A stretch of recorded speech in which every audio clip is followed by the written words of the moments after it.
Shalom, selamat malam Bapak Ibu, Saudara-saudari yang dikasihi Tuhan.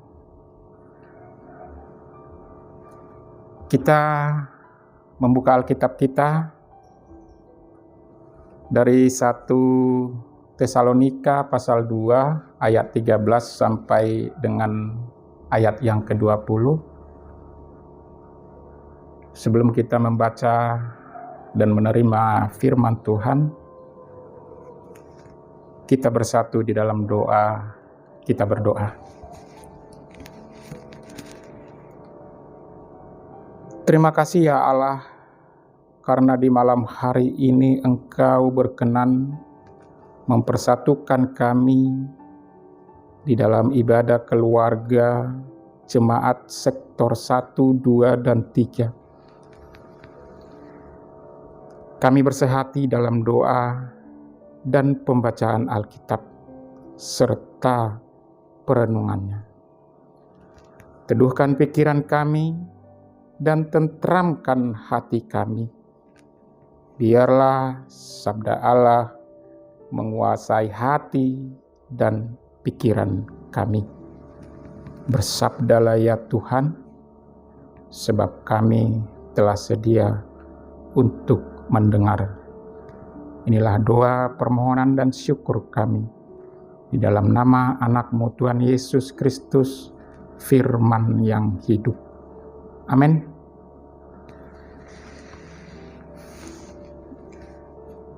Satu Tesalonika, pasalnya yang kedua, dimulai dari ayatnya yang ke-13 sampai dengan ayat yang ke-20.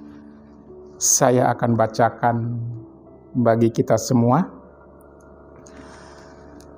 Sukacita atas jemaat. Dan karena itulah kami tidak putus-putusnya mengucap syukur juga kepada Allah.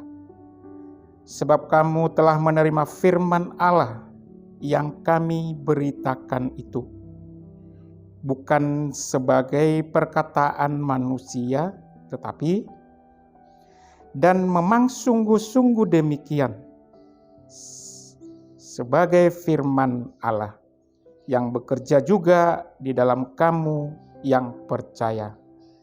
Sebab kamu, saudara-saudara, telah menjadi penurut jemaat-jemaat Allah di Yudea, jemaat-jemaat di dalam Kristus Yesus, karena kamu juga telah menderita dari teman-teman sebangsamu segala sesuatu yang mereka derita dari orang-orang Yahudi.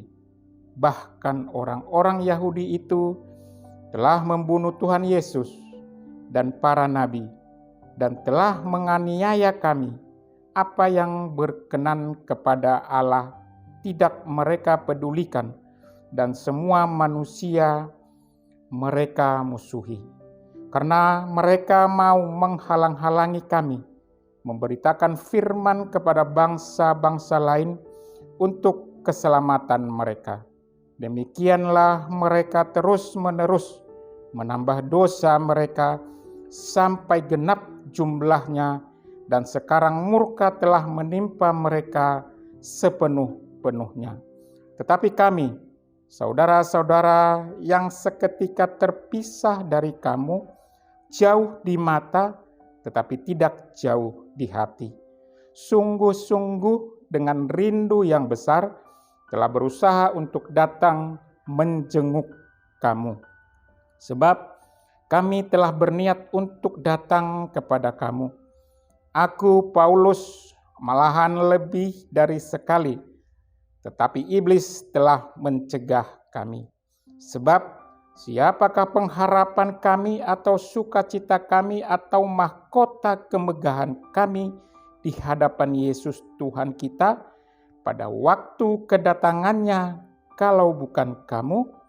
Sungguh, kamulah kemuliaan kami dan sukacita kami. Sedemikian jauh pembacaan firman Tuhan. Terpujilah kita yang sudah mendengar serta memelihara firman Tuhan. Hosiana. Selamat malam Shalom, Bapak, Ibu, saudara-saudari yang terkasih yang ada di rumah ataupun yang selagi mendengar akan firman Tuhan di YouTube channel GPIB, dimanapun saudara-saudari, Bapak, Ibu berada. Tetap semangat di dalam situasi apapun. Firman Tuhan saat ini diberikan judul dengan hidup spiritualitas yang berkualitas. Kalau berkualitas berarti sudah kita menjadi berkat di dalam kehidupan ini, berkat untuk sesama kita, berkat untuk keluarga itu. Itulah kita yang mengimani Kristus selaku yang berkualitas. Dan spiritual adalah sisi kehidupan manusia yang berkaitan dengan rohani batin, kejiwaan, dan keyakinan atas kepercayaannya kepada Tuhan. Latar belakang dari Tesalonika merupakan kota pelabuhan yang terkemuka di Makedonia. Kota ini terletak di Provinsi Romawi. Jelas, pelabuhan adalah tempat ekonomi, barang, dan lain-lain yang perputarannya cepat. Tentu kehidupan di sekitar pelabuhan karena perputarannya tinggi, tentu taraf ekonomi golongan menengah ke atas.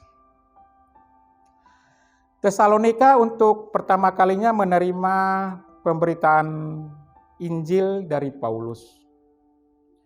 Dan jemaat di situ mendapat respon yang begitu banyak dari golongan kelas atas.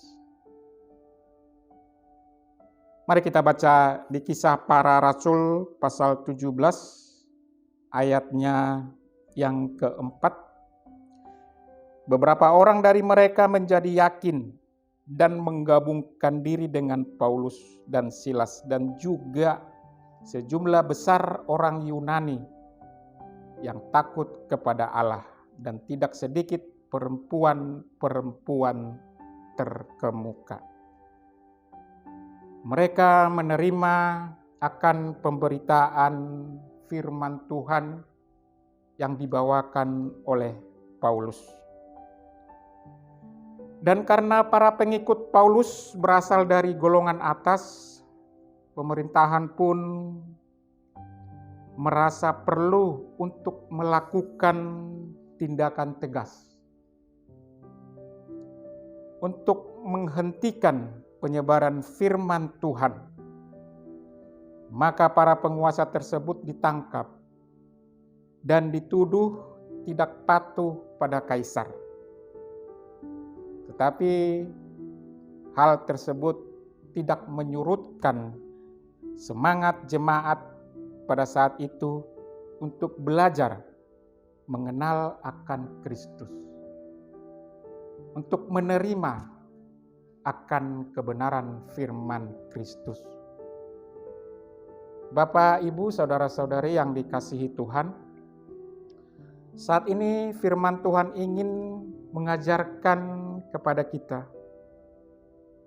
bahwa sebuah kekuatan akan terlihat nyata dan dapat dirasakan oleh pribadi tersebut apabila dia mempraktekkan segala ajaran tentang Kristus yang disampaikan oleh Paulus. Penghalang serta tekanan intimidasi yang diterima dan dialami jemaat Tuhan saat ini bukanlah hal yang pertama. Mengapa? Mari kita baca di ayatnya 15 sampai dengan 16 yang menyatakan bahkan orang-orang Yahudi itu telah membunuh Tuhan Yesus dan para nabi dan telah menganiaya kami. Apa yang berkenan kepada Allah tidak mereka pedulikan dan semua manusia mereka musuhi. Karena mereka mau menghalang-halangi kami memberitakan firman kepada bangsa-bangsa lain untuk keselamatan mereka. Demikianlah mereka terus-menerus menambah dosa mereka sampai genap jumlahnya dan sekarang murka telah menimpa mereka sepenuh-penuhnya. Tuhan Yesus telah lebih dulu mengalami penderitaan tersebut. Dan ia tidak mundur, tetapi ia terus bersemangat. Demikian juga Paulus. Kota-kota yang dilayani oleh Paulus menjadi dia membawa tahanan. Ditahan karena penyebaran firman Kristus itu sendiri. Saat ini firman Tuhan menyampaikan kepada jemaat sekalipun Paulus jauh dari mereka diajak untuk mengingat apa yang sudah Paulus ajarkan. Paulus ingin mau menyampaikan kepada saya dan Bapak, Ibu, saudara-saudari yang ada di rumah. Siapa yang tetap berharap kepada Tuhan, di tengah-tengah penderitaan ia akan menerima kemuliaan serta sukacita, damai sejahtera dari Tuhan. Bapak Ibu yang dikasihi Tuhan, hidup beriman di tengah masyarakat majemuk bukanlah perkara mudah. Kita pasti pernah mengalami penolakan, mengalami sindiran, tekanan dalam ruang kehidupan kita. Sebagai pengikut Kristus, janganlah dilihat itu sebagai bentuk ancaman akan rohani kita, ancaman akan iman kita. Tetapi Bapak Ibu pasti pernah merasakan di kantor ataupun di perusahaan di mana kita bekerja, ketika ada kenaikan golongan ataupun pangkat ataupun jabatan, karena keuletan dan kinerja kita yang sangat memuaskan di kalangan pekerjaan kita, terkadang kenaikan pangkat ataupun jabatan itu bukan kepada kita, melainkan berpindah kepada rekan sekerja kita. Kenapa? Karena kita pengikut Kristus. Bos ataupun pimpinan kita yang tidak seiman dengan kita, sehingga kenaikan pangkat jabatan yang seharusnya kepada kita dan itu boleh berpindah kepada mereka yang seiman dengan pimpinan kita. Ataupun hal ketika kita ataupun anak kita, saudara kita melamar pekerjaan, baik melamar pekerjaan di pemerintahan, baik di swasta ataupun di perusahaan, ditolak dan tidak diproses lamaran tersebut. Karena orang Kristen nggak usah diterima. Dan semua ini jangan kita melihat itu sebagai ancaman. Sesuatu hal yang memojokkan kita. Apapun pergumulan kehidupan kita, di dalam kita melakukan kebenaran firman Tuhan yang tidak diterima saudara-saudara di sekitar kita, janganlah itu merupakan ancaman akan iman percaya kita.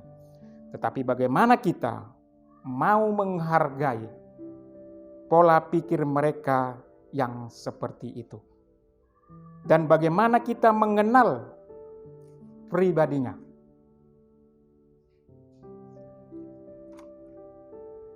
Untuk terus menyampaikan kasih itu sendiri. Dan bagaimana kita harus lebih semangat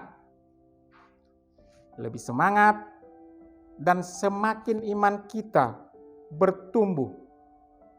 Dan bagaimana kita mempraktekkan apa yang difirmankan oleh Tuhan dari bacaan kita pada malam hari ini.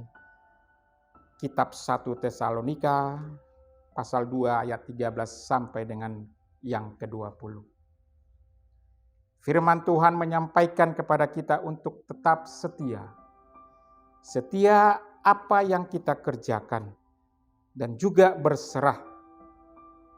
Dengan demikian, hidup spiritual kita semakin berkualitas.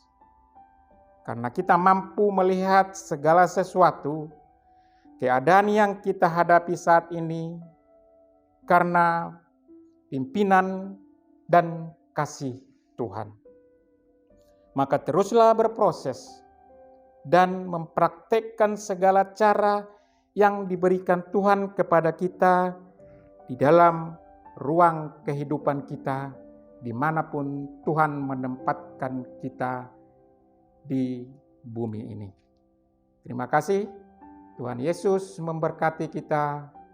Shalom. Ambil saat teduh.